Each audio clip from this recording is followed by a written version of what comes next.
Hi guys, I'm Daniel. And I'm Jess, And we're Fonts the Duo. Welcome back!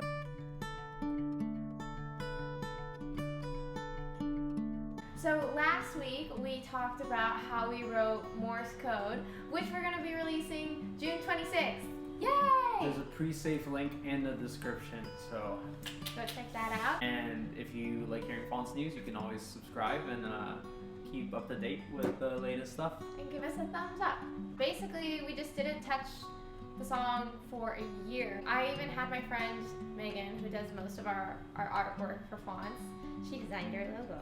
Make the cover art for the single and everything, and we still didn't even work on it. We recorded the acoustic guitar at Jessica's school, and I was like, sweet, let me mess around with it and figure out how I'm gonna produce it, because that's usually how I go about it. I play with the song for a bit, but I had no idea how I was gonna produce it. So I just kind of put it aside and started working on solo stuff instead. And then I got a job in Montreal for a little bit.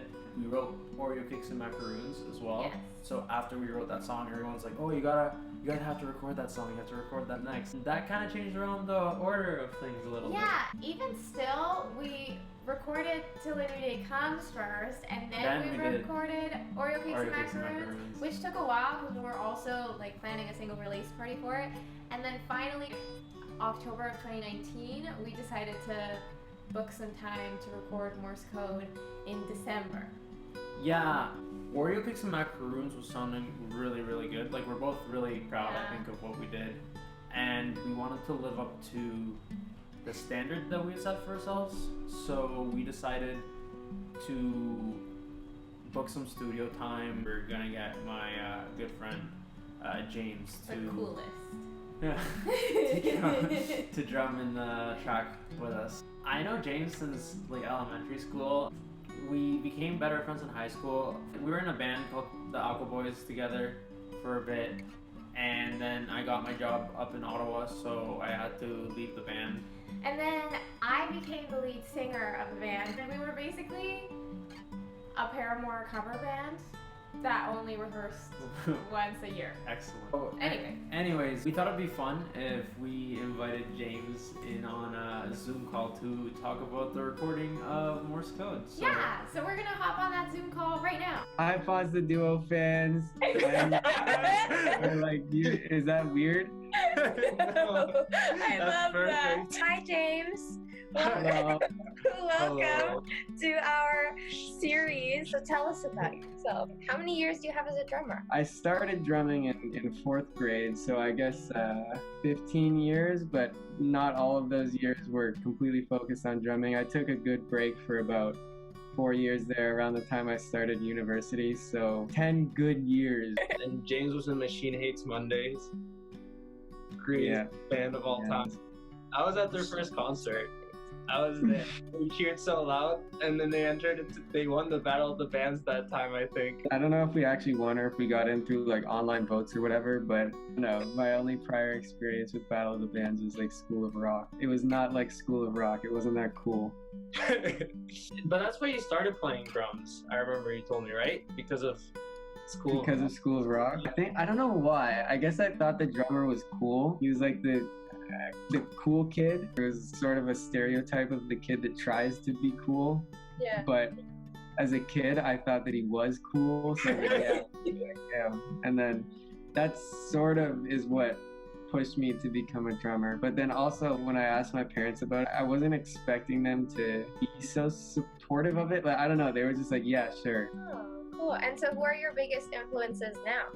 It's changed recently. I mean, for a while there, I was into like really interesting kinds of metal music, and a lot of that has to do with like odd time signatures. So a big influence on me at that point was like Matt Garska. He's like this drummer who some of the stuff he does is just crazy in terms of time signatures. But I've sort of recently come to appreciate more simple kind of drummers that's like just drum well, and they add a good drum track to a song. It's not necessarily this crazy intricate thing that you're trying to like impress other drummers with. You're just trying to make the song sound good. That's cool that you raised that, because for me guitar playing, when earlier on when I was writing, it was like, oh, this needs to be like complex kind of thing. This needs to be like a complicated song, because that's what's cool and like what's different. But if it's a good song, it's a good song. It's about like good songwriting, not about having the most complicated part and then like no one else can like play it. Or it's just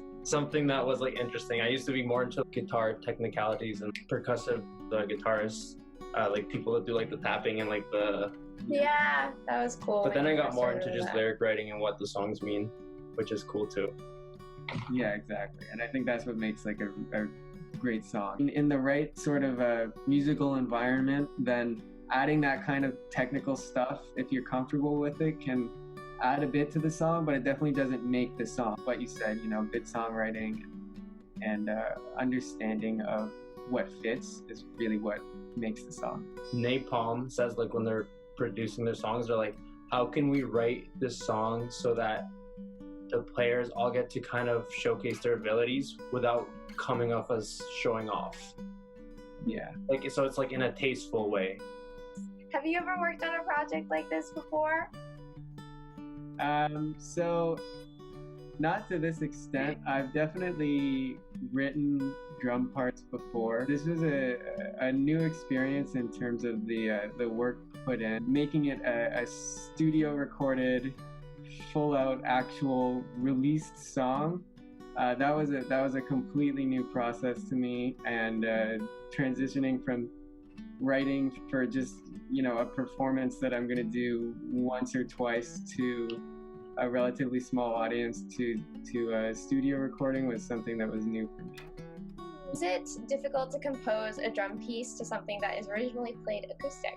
Yes and no. Like it was almost intimidating at first because, and this kind of ties back to what we were talking about, I didn't want to take away from the song. Acoustically, it could have been a song without the drums, right? Like it was already a song, but you guys had already like written it to kind of be acoustic, right?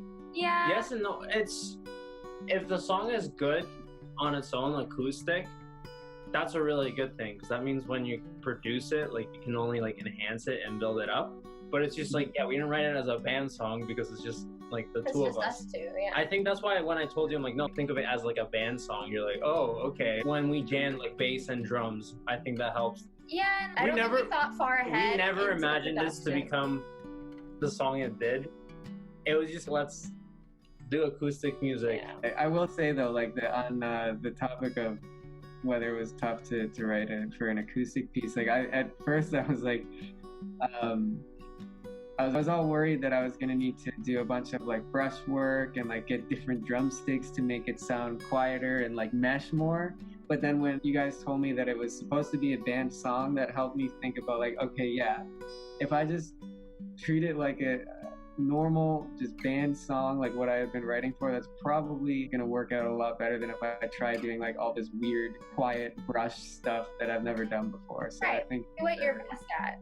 It's that's why I think it was really helpful for us to pre-produce the song before going in and actually recording it, because it's just like, this is how we imagine it or like expect it to sound. And we came over and then we recorded everything in your basement just as like a rough draft. It was around Reading League, right? Or because we came to you, I think during our reading week or something, and we're like, this is the song, and then like we're planning on recording it. I let you just think about it, because I was just like, there's no pressure on like having something right away. You have like a month to come up with something, and then we can jam to it and we'll record it beforehand in your place. I do think that having time to work on it really helps me do my best. And it turned out great. Like, I'm happy with the way like it turned out. I love it. I always jam out to it. Fun to jam to your own music. I don't listen to it as much as Daniel does. I know Daniel says that listen to our stuff a lot. Because he likes to critique it a lot. I just want to listen to it once it's released. But every single time I listen to it, I'm just like pretend I'm like jamming in my room. I don't know. It takes me a while to go from the really critical person listening to your music to it's like, oh yeah, nice. He's all about like, it's like, it's a song, it's not supposed to be perfect, and I'm all like, I don't know, man. Like, I think maybe this part could be like this or this part, and so I think it's a nice balance. You definitely have added stress on yourself. Yes. where I was just like, Jessica's just like, hey, I'm making music. Yeah. Yeah. Well, there was definitely like I could see that like when you guys sent me I think it was like one of the first drafts. The first mix.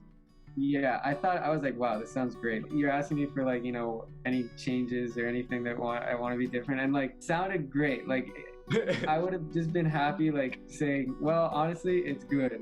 But like, I think it is good to go back and like really pick through it to an extent. But if you do it too much, you're just gonna.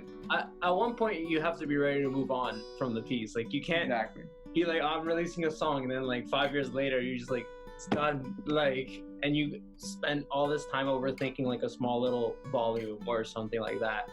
Because in the meantime, you could have been making other art or doing. So it's good to not think on it forever, but at the same time you do have to be a bit critical, because like once it's out, like there's no longer takes these backseas, and then people who heard it are like, oh yeah, I didn't listen to it, and then Let's talk about our recording process once we got to Metalworks. Oh, that was okay. Beautiful. This is the most professional group of people ever to enter Metalworks. I mean, Dina and I have done a lot of things that have been unprofessional as we grow into this, like, you know, that journey of being more professional. I've learned that I should not make business assumptions when going to studios. And so we wanted to get, you know, a studio that had a drum set. Like, that was our main goal. And also Metalworks is like a really well-known studio and like has a great reputation. Drake has recorded there. Yeah, you went because Drake went there. That's the only reason. Everything else we're saying is a lie. Nelly Furtado too. But yeah, anyways, they have a great reputation, so we wanted to go there. And once we got there, what happened, James? It was our first time, right? Like, you guys haven't recorded with drums before, right? Yeah. No.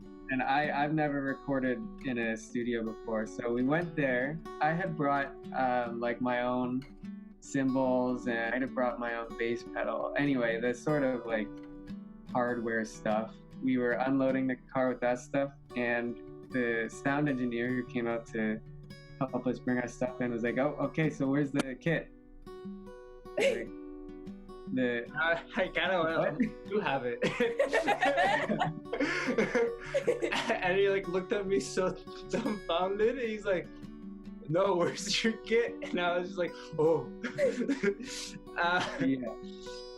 We were early though. Honestly, kudos to Long and McQuaid's for picking the location right beside Metalworks. That is actually such a good business tactic. It makes perfect sense. Yeah, but either way, like we lost half an hour. We lost half an hour because we had to go to McQuaid's, and they didn't open until like 9:30 or something. Did you tune your kit a little bit? Like, did they do the tuning for you? Like, how did that? So at Long and McQuaid, he did pretty good tuning, and I was pretty happy with the way that the drums sounded just based off that. But I did like a little bit more once we got to the studio with the kit.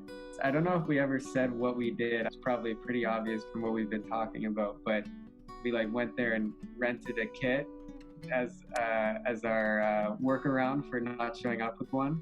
I rented a bass as well. Oh yeah. No, a bass amp. I brought my bass, but not. I thought they would have a bass amp, but Yeah. So moral of the story is don't assume you know what studios are going to offer you. And the guy at Metalworks was literally like, yeah, you can use our drum set, but you have to tell us that you need to use our drum set before you come in so that we can have it. Yeah, like, I think there could have been a bit more conversation on that email exchange rather than just like sweet, because like we didn't know each other or anything. But, and the thing is, I've been to studios where they have everything right away, so you come in and you can just use it. But I guess, I didn't make an assumption. That's okay. I'm happy with how everything turned out, regardless of the situation. Yeah, and I just remember James being like, "This one's nicer than mine," so.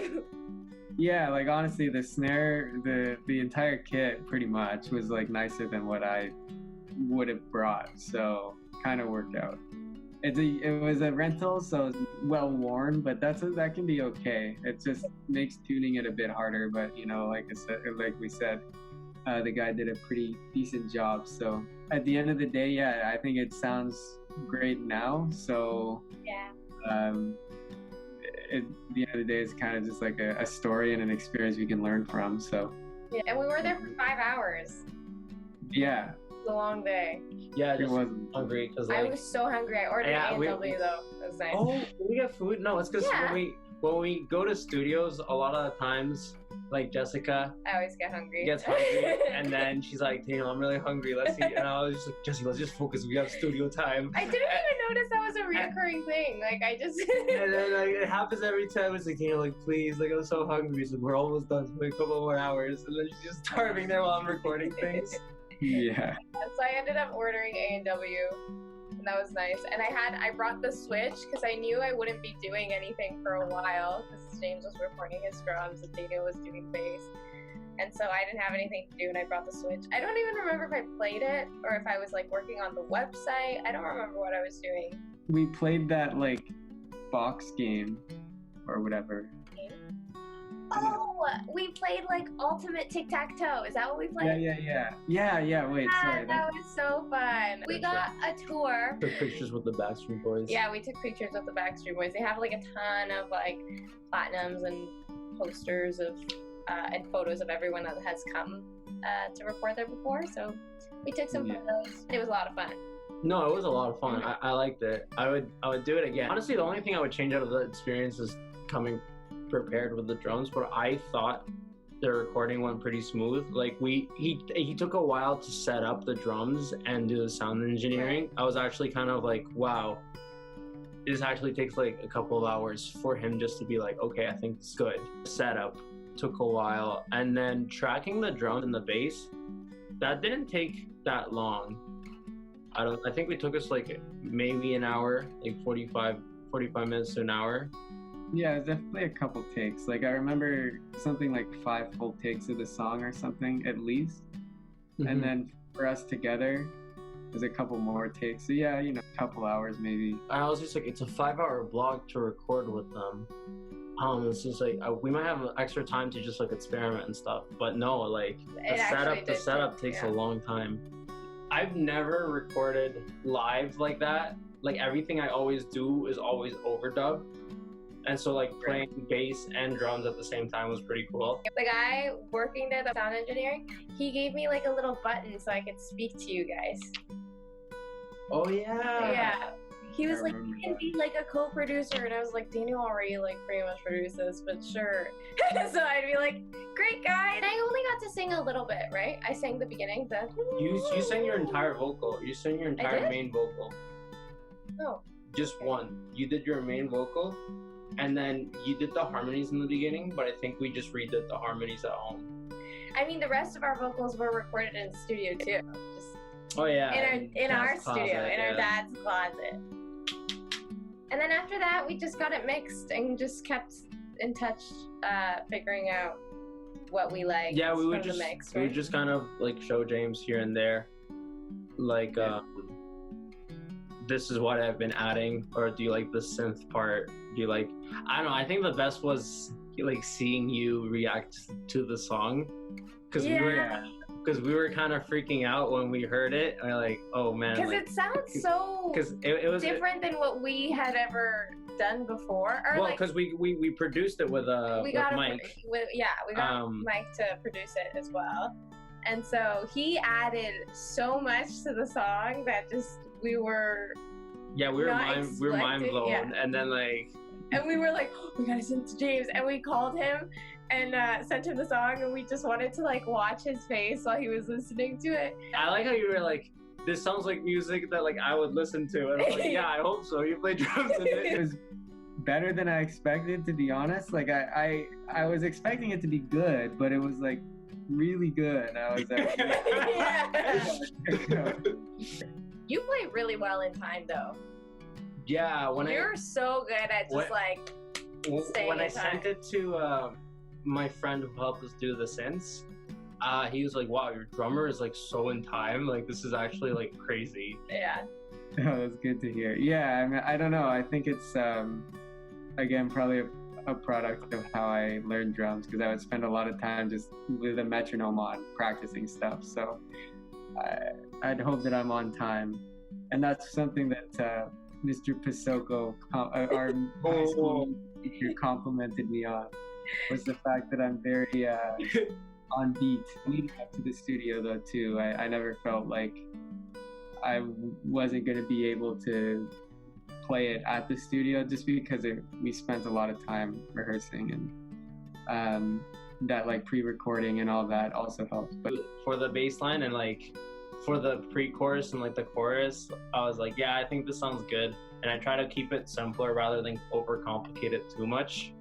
But the night before we went to the studio, I was looking at like bass lesson videos to like relearn how to run properly on the bass and like have like my hand relaxed kind of thing. Yeah. To play like Drover. Yeah, to play like Drover. Like, yeah, no, Drover's a good player. But it was yeah, I hadn't played bass in a long time, so I think for the amount of time that we gave ourselves, it was pretty low stress. It was pretty good. Yeah, I enjoyed it a lot. The bass turned out well, I think. Like all things considered, it was. I think it went great in the studio, and then I think it sounds good in the song. So. Oh, and you know what my favorite part about working with James is? That his mom gives us great cookies. Yay! Shout out to your mom. Shout out to Debbie. You're gonna pre-save Morse Code and show it to all your friends and yes. Absolutely. Woo! And if James will do it, you can too. Exactly. Thanks so much for having this Zoom call with us. No, thanks so much for calling me and talking about this. It was a great experience, and I'm glad we could share it with the fans as well. Yay! Aw, okay. We can go bye. Bye. Wow, isn't James like the most incredible human being you've ever met in your entire He's so life? wonderful. He's actually really humble. He's like, so wise. Actually. So wise. And with that concludes this week's episode. Remember to click that subscribe button and keep up to date with the latest fonts news. And give us a thumbs up if you like this video. Next episode, we're going to have another special guest who also worked a lot on this song with us. He's a synth wizard. He did a great job on our song, so we can't wait to have him on our YouTube channel to talk to you guys about what he thinks of the song as well. Anyways, guys, we just want to end things by saying remember to create, express yourself, and please be vulnerable. Have a good night, everyone. Thanks so much.